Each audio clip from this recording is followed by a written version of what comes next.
Tumatawa si Andrew. Meron yan. Tumatawa si Andrew. Mukhang magaling si Andrew magsisit. Okay, na count of 3. Tumatawa si Andrew. Mukhang magaling si Andrew magsisit. Okay, na count of 3. 3, 2, 1, go! Meron yan, may butas yan.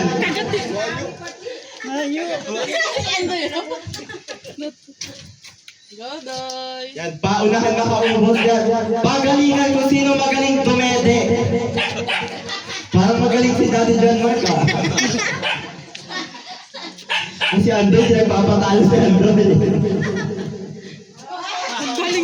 Galing kami Daddy John Mark. Dito natin napatunayan na magaling dumede si Kuya John Mark. Kaya palabahan mo natin, Daddy John Mark. Ikaw din ako, ikaw din ako, yan na dumihan ka. Ayan, palabahan